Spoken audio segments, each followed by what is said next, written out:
With Senator Wyden and Representative Bowman, you'll be hearing from former Secretary of Labor and founder of Inequality Media, Robert Reich, Frank Clemente, who's the Executive Director of Americans for Tax Fairness, Margarita George, the Executive Director of Healthcare for America Now, who can talk to us about what we can invest in if we tax billionaires fairly, Rana Epting, the Executive Director of Move On, who can take us through the ways that we can influence policymakers and get involved, Emma Leiden, who's the Managing Director of P Street, who can tell us about exactly how popular taxing billionaires really is, and Andrea Haverdink, the Digital Director for Americans for Tax Fairness, who can take us through all of the various ways we could use our phone and a Wi-Fi connection to make a difference.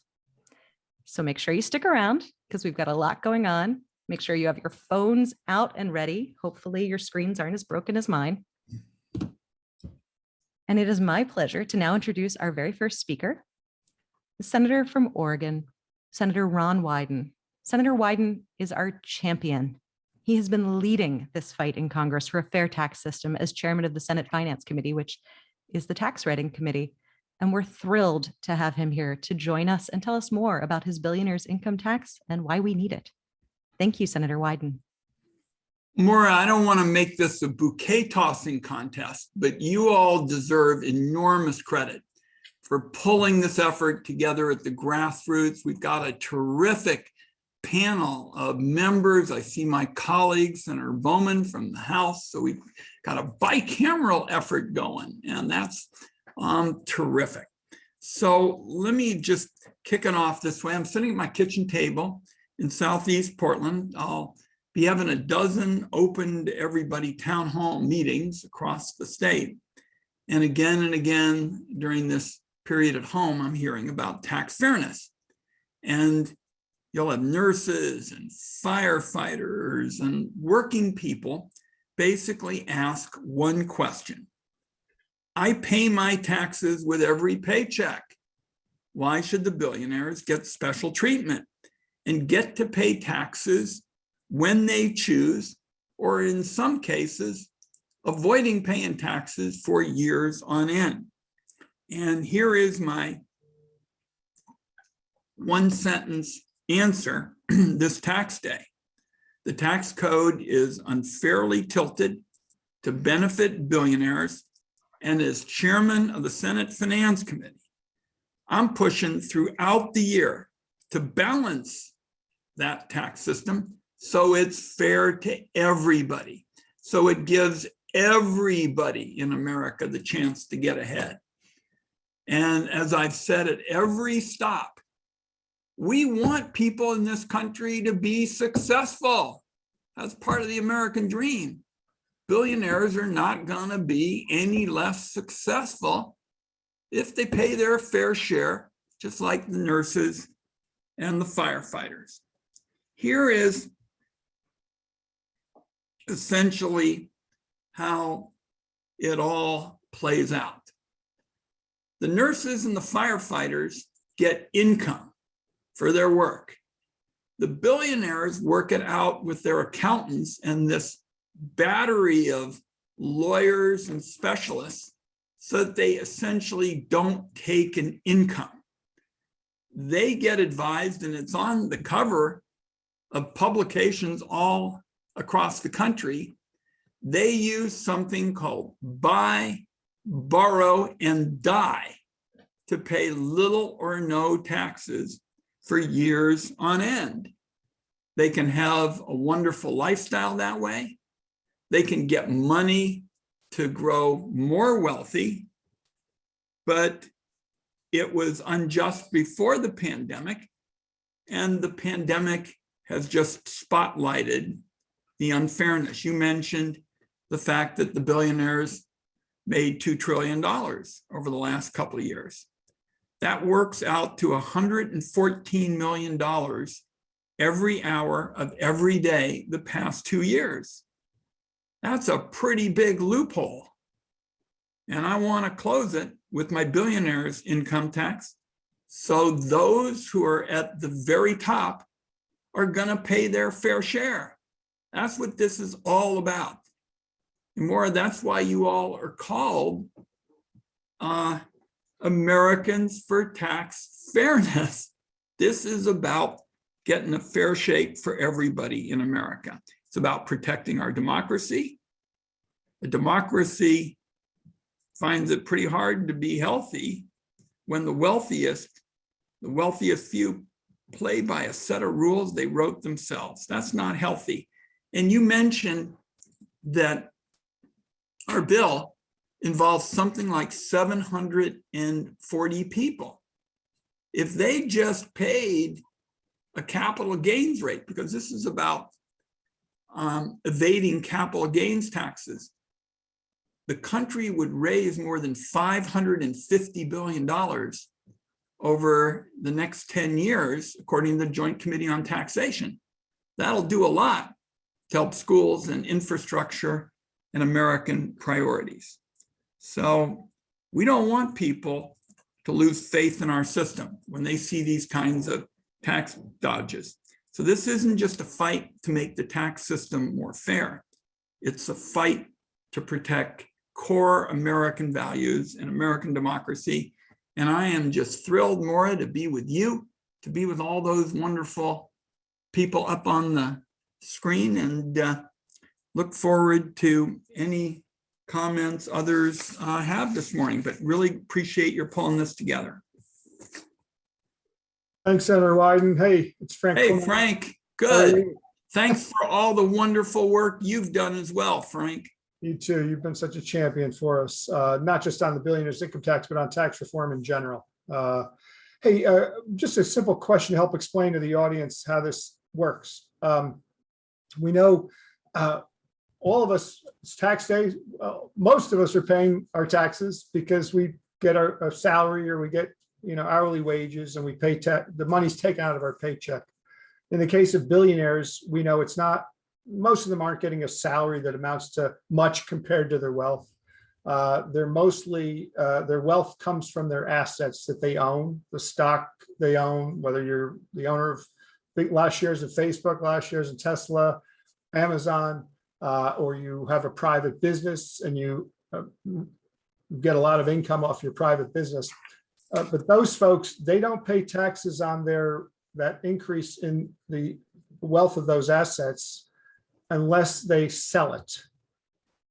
And that's what your bill is trying to do. Explain that a little bit more. Your bill is trying to make sure that essentially you're effectively saying, well, we're going to deem it as you're selling those assets, even though you're paying taxes on the income growth in those assets. You're not going to be able to avoid it year after year the way you currently are. So I think, Frank, I described buy, borrow, and die. Yes. Where that billionaire goes to his accountant and says, just make sure I don't get any income this year. Right. So that's how it starts. And let's take an example. If you've got $5 billion in stock, you can borrow against that $5 billion in the stock to fund your lifestyle. So hypothetically, you take out a $100 million loan. That loan is really like income, and you were only able to get it because you put your stock up as collateral. So these gains, in effect, are income in the same way a working person's paycheck is income. They allow the billionaire to buy things without ever paying taxes. And this is a major loophole in capital gains law. And by the way, some of my colleagues seem to have used it based on what we're picking up. And essentially, the core of the billionaire income tax, and you talked to us when we introduced this, Frank, is already in the tax code, today. And I just feel very strongly this is a question about getting the message out, because I heard some people say, well, I don't know what to think about billionaires. We want people to be successful. We just think you can be successful and pay your fair share of taxes as well. And that's what this cause is all about. And I'll just close it because I know you've got other speakers.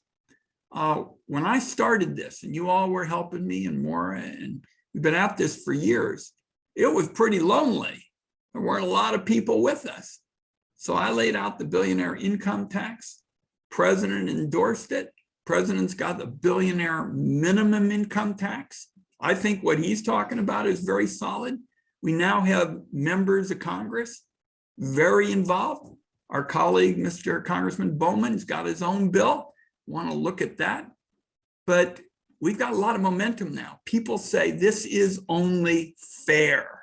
That's what people say when they talk about it. They want people to be successful. They think they can be successful and be part of a tax system where everybody is treated fairly, rather than what we have today, which gives the 740 billionaires an unfair advantage. One thing that people probably don't understand is that, take Jeff Bezos. When Amazon was created, the stock was worth $18. Now it's worth over $3,000. All of that increase in the value of that stock, he doesn't pay any taxes on it unless he sells us some of that stock. And he can pass all of that stock onto his kids, and they get it at the $3,000 price, not at the $18 price. So it escapes tax forever. All of that increased wealth. That's something that your bill is essentially going to fix. One last question for you, Senator. And Frank, what you just described, which is publicized around the country now, is how to avoid taxes, is buy, borrow, and die. The nurses and firefighters, they pay taxes with every paycheck. You don't want to pay taxes or little tax for years on end. Just go out and buy, borrow, and die, which you just described. Right. One last question before you go. Where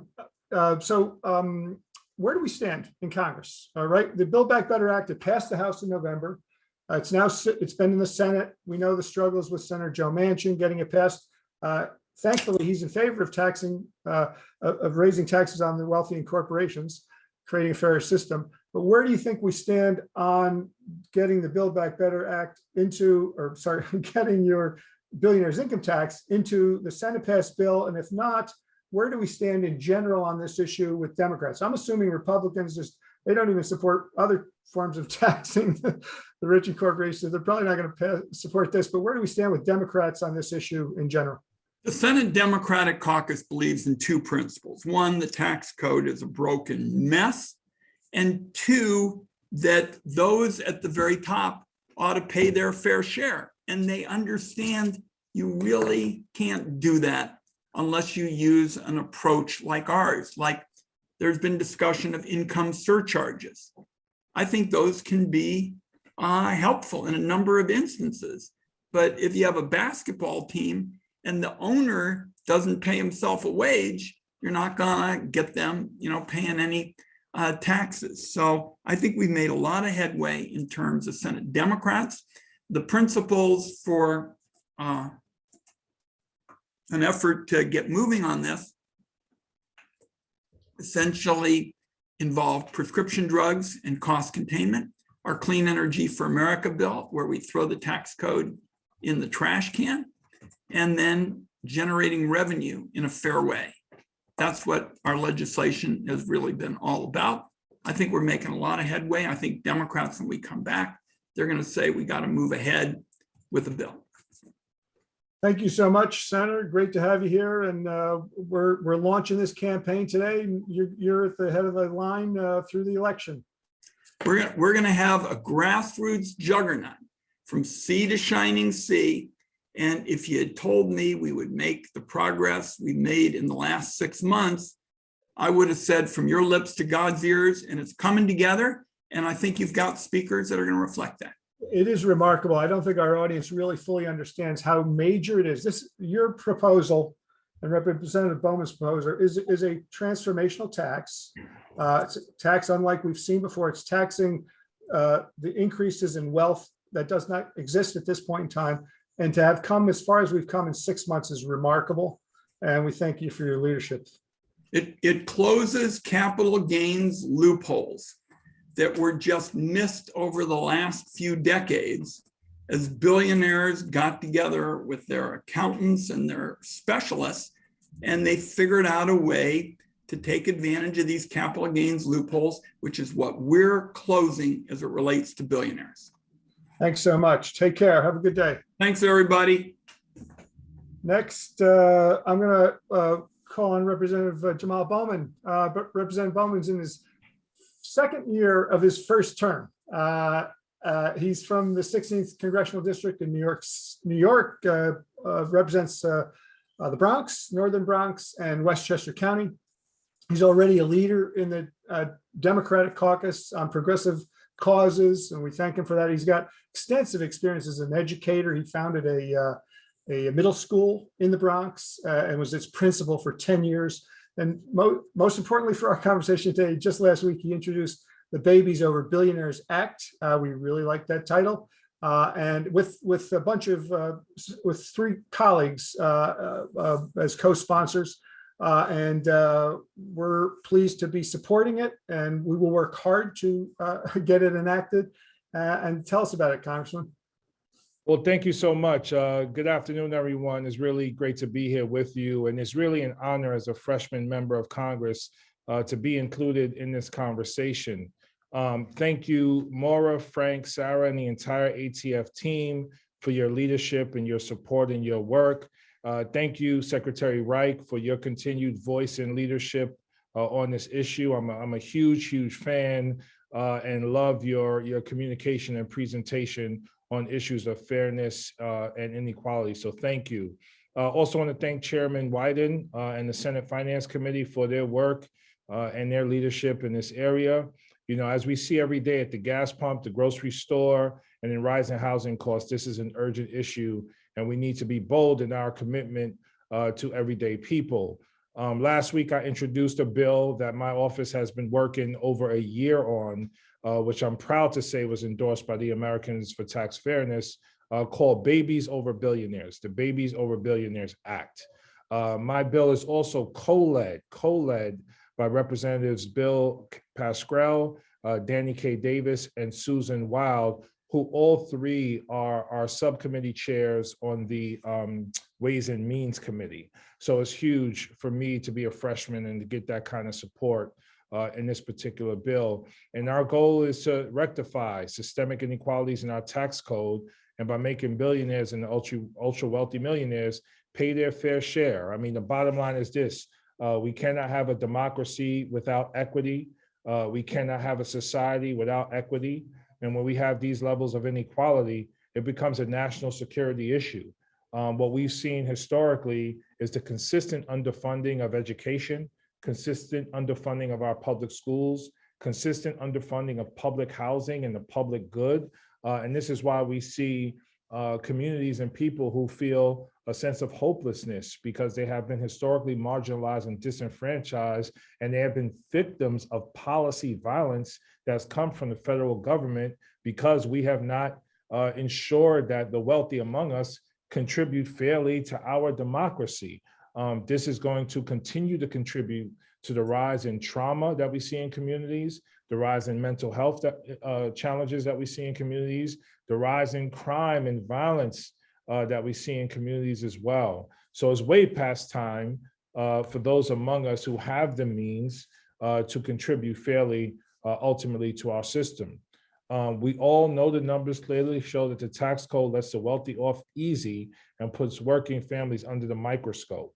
Our bill is designed to make sure that the ultra wealthy receive equitable tax treatment as everyone else. And in order to do so, we need to honestly tax the income of billionaires, which includes investment gains. If we tax all assets, including both liquid and illiquid assets, I believe we could raise over $1 trillion over 10 years. Now imagine that kind of money generated by the federal government through a fair tax code. Finally, maybe we can have paid family leave. Finally, maybe we can have universal childcare.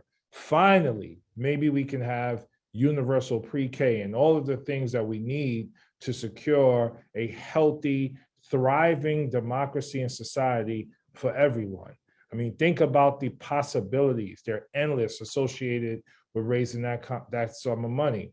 Our bill invests in HHS and the Department of Education to make sure that chronically underfunded programs for families and children receive the resources they vitally need. But we could also, as I mentioned, revolutionize public housing, invest in universal childcare, take critical steps towards mitigating the effects of climate change and saving our planet. We need to begin a just transition towards sustainable renewable energy, which will impact our children and our babies. And this sort of policy can help to do that. The Biden agenda has been effective at reducing child poverty and helping households financially pressured by the pandemic. As we try to build on that success and extend the most important parts of that agenda, like the expanded child tax credit, for example, many members of Congress have voiced concerns about inflation. Knowing the pain that many families are experiencing right now, I can understand where they are coming from. The revenue raised by a tax like this can help us address some of these fears around inflation, making it easier to pass bills that send resources to communities in need. Taxing the wealthy would allow us to create a package that includes all of the policies that have a proven track record of uplifting families and bringing children out of poverty. We cannot beat our chests with pride as the wealthiest, most powerful nation on earth when we have a quarter of our children living in poverty. We cannot beat our chests when we continue to incarcerate people more than any other developed nation on earth. We cannot beat our chests where, although we're the wealthiest nation on earth, we have the highest maternal mortality rate on the planet, disproportionately impacting Black women. These are the things we should be focused on, and these are the things that the equitable tax code can begin to reverse. So I'm so excited to be here today and to see the response the idea of taxing the wealthy has received from the public. We have an opportunity to take a huge stride towards making an economy that we can all be proud of, that better embodies the American dream by spreading opportunity to everyone. If we take advantage of the momentum we are building, we could open the door to all of the legislative dreams we have for the American people, and all American people, not just white males at the top, all American people. This is a racial justice issue. If you come to my district, we have the highest number of WIC recipients in the country, and we also have the second wealthiest community in the country, which is Scarsdale. If we were a nation, we would have the 8th worst economic inequality in the world. If you drive through the areas where we have the highest concentrated poverty in my district, those areas are Black and brown. And they're not Black and brown because of some genetic defect which stops Black and brown people from working hard or contributing to the American dream. It's because of policy design, specifically the New Deal and redlining. This was done on purpose, and we have to reverse the impact of what has happened historically in our country. Thank you so much. Again, it's a real honor to be with you all, and I look forward to your questions. Thanks so much, Representative Bowman, for your leadership on this. What I hear you saying, and something that we, as an organization, we subscribe to, is the central role of taxes, raising taxes on the rich and corporations, and using that money to invest in services that are critical to people's lives. That is a central part of a new economics for America. It is central to creating a just economy, an economy that offers opportunity to everyone. And is it fair to say that that's kind of your belief as well? 100%. So, again, the US government has the power of the purse in many ways, and we can invest in areas that we prioritize to support the development of the overall American economy. But the only way that works, and the only way that works over time, is if we have a tax code that is equitable, and we have the wealthy contributing equitably in terms of their fair share in taxes. That allows us to keep the cycle of equitable investments going in areas that we have underfunded or underinvested in as a US government for quite some time. And those areas very specifically involve universal childcare, universal pre-K, family leave, which we're one of the only developed countries that doesn't have family leave, which is insane to me. Public housing is another area as well. So public education, as you know, our system right now that we have in place is based on, when it comes to public education, it's based on local property taxes. So if you live in a wealthier community, your schools receive additional funding than schools that are in poor communities. But the only reason why those communities are poor is because they've been disinvested in by the federal government. The federal government invested more and demanded or required, equitable taxes from the wealthy. We can invest equitably in public schools in poor communities, and those kids would have a fair shot at the American dream. So yes, and those are just a few examples. I want to point out on the website, billionairestax.org, there is under the resources section, there is a fact sheet that gives as an illustration 6 major areas that could be funded with the billionaires income tax. Many of them are the kinds of childcare, paid family leave are things that Representative Bowman just described. So go there and download that fact sheet. Another question, Representative Bowman, is the public is so with us on these issues. It's probably about 2/3 of the public supports raising taxes on rich and corporations in order to do great things with the money. But it is often hard to mobilize people around this issue. Taxes feels complicated to folks. It's a bit foreign to talk about it. People sort of have a love-hate relationship with taxes, probably more hate than love. And it's hard to motivate. There's not a mass movement yet on this, but there needs to be in order to reform the system. And you're an educator. You know that community. Talk to the teachers you've worked with. Talk to the school boards you've worked with. The elected officials who care about education. What's the case? Make the case to them, because we're not doing this just live. This is going to be sent out as a tape broadcast. Make the case to them about why they need to be involved in this fight. Well, if I may, I want to make the case to teachers, to school principals, to educators at every level of the education system. I also want to make the case to people of color in my district and people of color across the country. And I also want to make the case for those who live in intergenerational poverty, because I think a case can be made to all 3 groups and many other groups.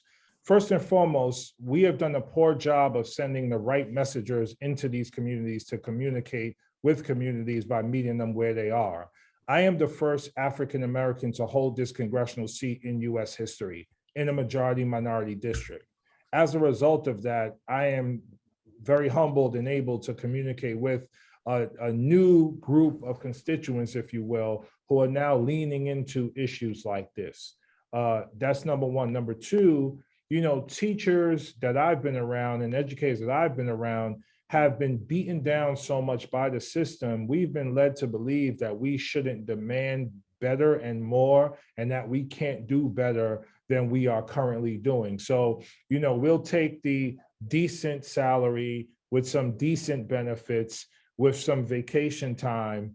And as long as we have a decent quality of life, we're okay with that. Not recognizing or acknowledging the stress that teachers have to live with on a consistent basis, women who struggle with childcare and other areas have to live with, people of color have to live with. We've been forced to live with this stress and trauma, and the stress and trauma is literally killing us and shortening our lifespan. So it's important for all of us to lean into our democracy on every level, but particularly with this issue, because tax fairness and tax equity helps improve the quality of life of all Americans. And when we don't have tax equity and tax fairness, you know what we ultimately have? We have an attack on the US Capitol on January 6, 2021, because people are so enraged by the system, so miseducated and undereducated, so disinvested in, they can be misled by someone like the previous president to think that the truth is a lie and lies are the truth. So this is about sort of a truth and reconciliation and truth and healing process, where we tell the truth about who we are as a nation, we tell the truth about where we've come from, and we tell the truth about how to move forward equitably for all people. So that's part of my case, and thankfully people in the district are leaning in and beginning to be galvanized by it. Thanks. Fantastic having you here. Really appreciate it. And we're behind you 100%. We'll be talking to your staff later this week. Thank you, sir. Thanks, Frank. Cheers. Bye. So let's turn to Bob Reich, who probably needs no introduction to the Americans for Tax Fairness audience. But anyway, he was the labor secretary for Bill Clinton, did a great job there. Time voted him one of the best secretaries of a cabinet. He championed the cause of working families there and has been doing it for his entire career. He's authored 18 books and been an academic for decades, and he's at the University of California, Berkeley at this point in time. Most important for us is Bob. We know Bob as one of the leading educators and activists, explaining the causes and the injustice of inequality in America, which he does through his Inequality Media organization, which he co-founded. And where would we be without the videos and line drawings and cartoons of Bob Reich, many of which Move On has put out over the years. So welcome, Bob, and tell us what you think. Well, thank you, Frank, and Maura, and all of you. I mean, we're all in this together, and we're trying to create a movement here. Frank, you and Americans for Tax Fairness have already contributed mightily to making this into a movement, and Tax Day 2022 is a perfect time to actually push this forward in a very big way. I mean, there are three big reasons why we need to bring this. Sure. Is she still web? CHN, thank you. I'm sorry. I was just getting wound up here. Can you still hear me? We can dive in. Three big reasons why we've got to turn this into a movement. I mean, number one, and I think Representative Bowman put it very, very well and succinctly, America needs to have the resources to do what every other rich country is doing.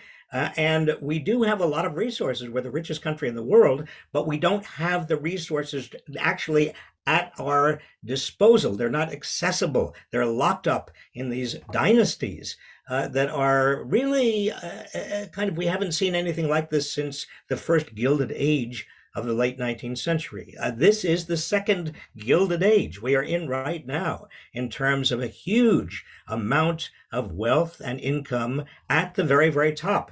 And if we don't have a tax code that's fair, if we don't have a tax code that is able to break this kind of extraordinary lock that this wealth has at the top, we're not going to be able to do what we need to do. So that's issue number one. Issue number two is cynicism.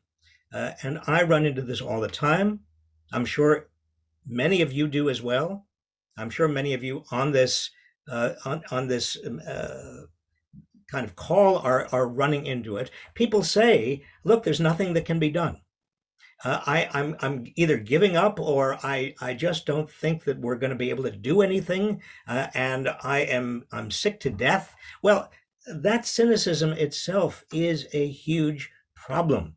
And cynicism about taxes and cynicism about tax code is an even larger problem, because a lot of people today, they're doing their taxes as best they can. They're trying to do it. They're trying to be responsible citizens. But in the back of their heads, they're saying, wait a minute, there are these billionaires out there that are paying at a much lower tax rate than I am. They are, or they're not paying taxes at all. I mean, some of them go by the name of Musk or Bezos and are very well known, but some are not well known at all. Their whole years they don't pay any taxes. And so I'm going to do it. Yes, I'm going to do it. But I'm aware of how rotten the system is, and I feel cynical. I feel like I'm being taken for granted. I'm kind of somebody who is being taken advantage of. And the third big reason is democracy. We're on the way to creating in this country a permanent dynastic aristocracy of extraordinarily wealthy people who never worked a day in their lives, who basically simply inherited an extraordinary amount of wealth because our tax system is so ridden with loopholes, particularly something which I don't want to get into the weeds on, and I'm going to cause you all your eyes will glaze over immediately, but the stepped up basis of death. I mean, that is the largest and most glaring loophole. The fact that you can, a very wealthy person can continue to gain huge amounts of wealth during his or her lifetime, and then basically give it to his or her descendants and bingo, the descendants get it, and they can give it to their descendants. And we create an aristocracy that is so counter to American democracy. American democracy, as it is right now, cannot function with the amount of money coming down from the extraordinarily wealthy and corrupting our politics. Ron Wyden is a champion. And Bowman, I think Representative Bowman is also a huge champion. There are other champions, but too many people in Congress basically have been bought off or been corrupted by the amount of wealth up there to the point where they won't do this. That's why a movement is so necessary. That's why a movement is so needed. So again, more power to you guys, more power to all of us. Thank you so much, Frank, for putting this on. And let's get it done. Thanks so much, Bob. Hey, I want to get wonky here a little bit, just a little. We've lived for decades under the supply side trickle down claims, mythology, quackery of the Republicans. It started with Ronald Reagan, and it even continues to this day. Although most of the public doesn't really subscribe to it. But there are these adherents out there. I'm kind of wondering, tell us why that case is, the idea of tax cuts for the rich and corporations trickling down to the rest of us doesn't make economic sense, and that we have to have a different economics, a more just economics that's based on taxing those folks so that the wealth can be shared. Well, the real economics, if you look back on the last 40 years, nothing has trickled down. I mean, everybody from Ronald Reagan right through Donald Trump promised us that if you cut taxes on the wealthy and on big corporations, we would all do better. And that is simply not happening. I mean, we see it. I mean, the Trump tax cut, what did he promised everybody would do $4,000 better and there'd be a big spurt of investment. And there wasn't. And nobody got it. I mean, if you want a demonstration of the total bankruptcy of trickle-down economics, you don't need more than that.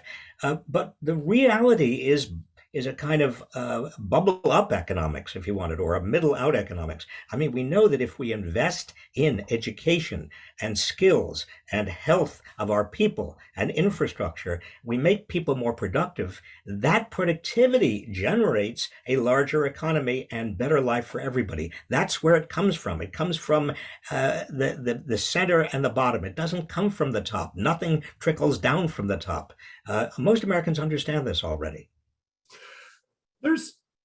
I think to succeed in all this work, we need to have a new dominant economic narrative that, is one based on economic justice, one's based on addressing inequality, remedying inequality, and that I believe that tax fairness is central to that new economic paradigm, the new way that people think about the economy and how to create an economy that works for everybody. I'm kind of curious where you think. So we're past the supply side thing, but I don't quite feel like we're quite into the new paradigm that I was just talking about. And I'm kind of curious where you think we are.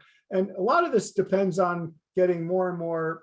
It's the grassroots need to make the politicians subscribe to this, but the politicians also need to own it.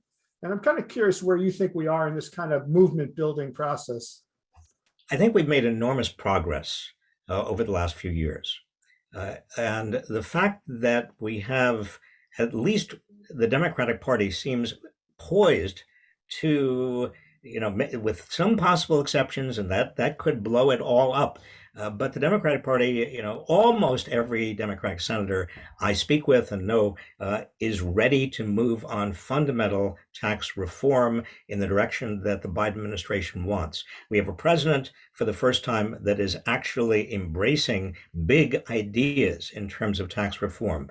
I've worked for or around 3 Democratic presidents, and none of them, they're wonderful people and I admired them and they did a lot of good things, but none of them was able to and ready to do what Joe Biden's able and ready to do. That's also a big plus. The polls are with us, as has been said. So the stars are aligned. I think the problem is frankly, a lot of money coming from big corporations, very wealthy people in Wall Street, and from the U.S. Chamber of Commerce, and from the usual suspects that are either corrupting members of Congress with lobbying and campaign contributions, or they are putting out these messages to the public that are simply false.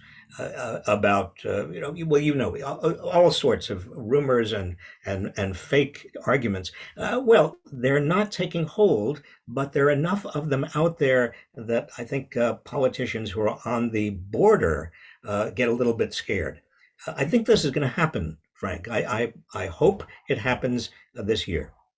Oh, I think if you look at what happened, so the 2016 campaign with Hillary Clinton versus Trump, taxes didn't play a central role, and really progressive economics wasn't as strong. 2020, though, you had Senator Sanders and Senator Warren putting it forward, not counting their Medicare for All plans, but $10 trillion in new investments, all paid for by taxing the rich and corporations. Vice President Biden came in at $4.5 trillion. Even Michael Bloomberg, one of the top 10 billionaires, he proposed a $5 trillion investment plan paid for by taxing people like himself.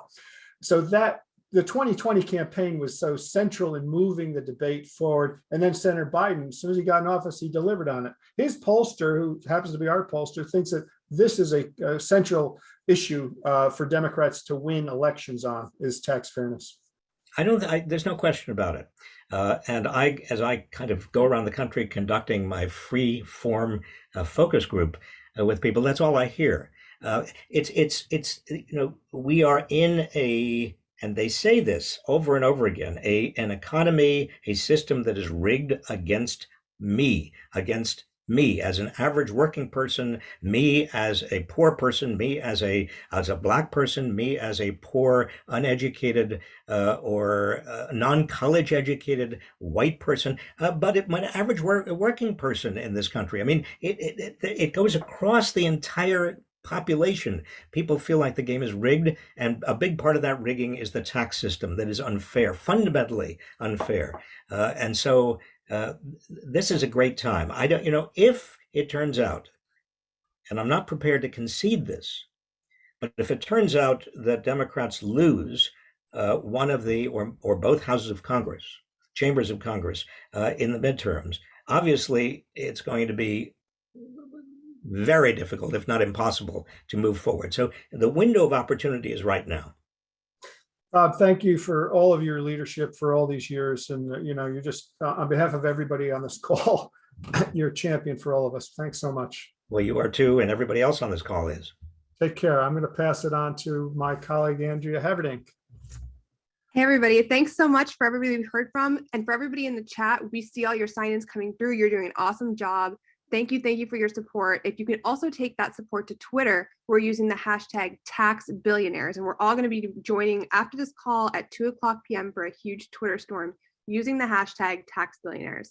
I'm going to keep it moving. I'm going to get it passed over now to the wonderful executive director from Healthcare for America Now, Margarita George, who is a total expert on all of the awesome things that we can do for working families if we make billionaires pay their fair share in taxes. MJ?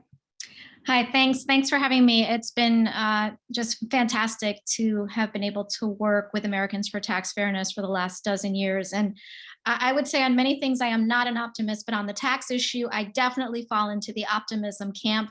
The last big fight we had on taxes was the Trump tax cuts, where the president at that time cut $400 billion out of healthcare in order to fund a huge tax giveaway to the rich. And we are certainly in a different place right now. I'm not going to repeat a bunch of the stuff that your fantastic speakers, Representative Bowman, Senator Wyden, and Secretary Reich have already noted. With respect to the issue of how do we build a grassroots movement, because fundamentally I'm an organizer, and I believe that we win when we have people on our side. That's been my central observation. At Healthcare for America Now, people often ask us, why do y'all work on taxes? Well, listen, if you work on healthcare, you understand that taxes and healthcare are flip sides of the same coin. And if you work on paid family medical leave, you understand the same thing. And if you work on public education, you understand the same thing. We are going to build a movement, and we are going to make the most of this historic opportunity, because we are going to help every single person out there see what their stake is in this fight. Because it's exactly what the secretary just said. At the end of the day, every individual, whether they are a factory worker, whether they are an accountant, a teacher, a firefighter, an executive, is looking at this fight and thinking about what is at stake for me personally. And for some people, it's democracy, and whether or not we can really say that we're a democracy if we can't deploy our resources for the things that enable us to build the country that we want.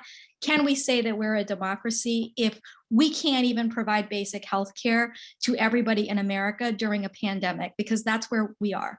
So we have a lot at stake in this upcoming reconciliation fight, certainly with respect to healthcare and making it affordable for everybody, expanding healthcare in the 12 states that for over a decade have been waiting for Medicaid because of political opposition from legislators. And HCAN is going to be in this fight with you. We're very happy to be partners on this campaign, and we're going to be there every single time there's a fight. We're going to engage all of our partners, and we're going to make the most of the historic opportunity that we have, thanks to the work that all of the allies have done together. Thank you, thank you. Thank you so much, Margarita. And next we're going to hear from Ronna Epting. She's the executive director of Move On, and she's going to tell us how activists can get engaged and make their voices heard. Thank you. Hi, everyone, and wonderful to be here with all these incredible advocates. I'm so glad to be in the company with everyone. For those of you who decided to spend your Monday afternoon talking about our tax system. This is an issue that I know matters to every single one of us, as too many of us are facing real challenges due to an economic divide that has been exacerbated by this pandemic. And we know that Democrats have the power right now to address that, even if every Republican refuses to act on behalf of their constituents. We know that the overwhelming majority of Americans want to see billionaires pay their fair share of taxes to invest in the rest of us, to invest in our society. And like you, they're sick of paying higher tax rates than big profitable corporations and the ultra wealthy.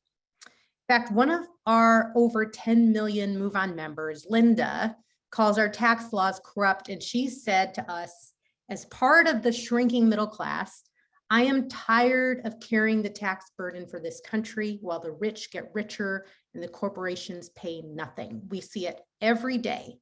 We feel it every day. And I'm guessing many of you agree with Linda. I know I do. And yet, even though we have incredible leadership from Senator Wyden and Representative Bowman, unfortunately, not everyone in Congress is on board. Average taxpayers, we don't have the means to hire big lobbyists to have our voices heard, but there are other ways that all of us can make sure that we are powerfully pushing Congress on the growing need to tax billionaires. So representatives need to hear from constituents. That's our job, to make sure our voices are heard. And we need to make sure they understand why it matters so much to the people that they are elected to serve in this country. So that's what I want to talk about a bit today. How can you push Congress to do this? Well, you can join thousands of Americans who are building support for billionaires against income tax by visiting moveon.org/billionairestax, or use our petition platform to launch your own petition in support of tax fairness from the comfort of your own home. You can also call your senator and your representative at 1-833-426-4199 and encourage them to take action to ensure the ultra wealthy and greedy corporations pay their fair share. You can also attend constituent and community town halls in your area and make sure you bring this issue up. Take the mic, talk to your member of Congress, to your senator about what are they doing and push them to take action. So call them, mail them, or email them, show up at community town halls and constituent meetings, create your own petition at moveon.org/billionairestax. Do everything you can in your power and that you're able to put pressure on Congress. And, you know, I had someone ask me the other day, does it really matter? Are they even listening? Yes, it matters. And you know what's the most powerful? It's when we take action together. That's when we're the most powerful. So if everyone is watching this webinar today, everyone that's part of our communities, whether it Move On or Americans for Tax Fairness or whatever community you're part of, if we all take action, that matters. That's powerful. And that is heard in the halls of Congress. So we see the power of people coming together every day to demand change. Speaking up and using your voice is fundamental to ushering this momentum that we need, that so many of folks talked about on this call today. So thank you for showing up here. Join us and take these very critical action steps, and we can create a society that works for all of us. I'll hand it back to Andrea. Thank you so much, Rana. We really appreciate you being here. Our very last speaker for today is Emma Lyden. She's the managing director of Peace Street, which is the government relations sister organization of the Progressive Change Campaign Committee. And Emma's going to show us just how popular a billionaire's income tax is across the country. Hi, everyone. Thanks so much. I'm honored to be here, and I'll make it quick to close this out. It's great to be with you all and to hear from so many of our partners in Congress and the progressive movement say it's time to make billionaires pay their fair share. Thank you to Americans for Tax Fairness for bringing us all together today and for the work that you do each and every day. At the Progressive Change Campaign Committee and Peace Street, we work on a lot of issues like climate action and taking on corporate power, childcare, and more. But underlining all of this work is the need to rebalance our broken tax system and address soaring inequality. One key point we've been making sure that all our congressional offices and candidates know is that these issues get more popular when voters learn that they are funded by taxing billionaires. Really quickly, I'm gonna pull up some slides, so bear with me while I wrestle with technology. All right, hang on just a second. Can you all see my screen? I'll do the slideshow. All right, so this first slide we're looking at, polling of 37 swing congressional districts shows that overall support for President Biden's $3.5 trillion Build Back Better proposal grew from a net of 14 points, 56 to 42%, to a net 43 points, 69% to 26% when voters learn the package is funded by taxing billionaires. And this is in 37 swing congressional districts. Nearly 2/3 of voters support the billionaire income tax proposed by Senator Ron Wyden, as you can see here. And after pro and con messages were presented to the respondents, 61% still supported the measure, including 55% of independents and 51% of Republicans. This support extends to the president's proposal as well.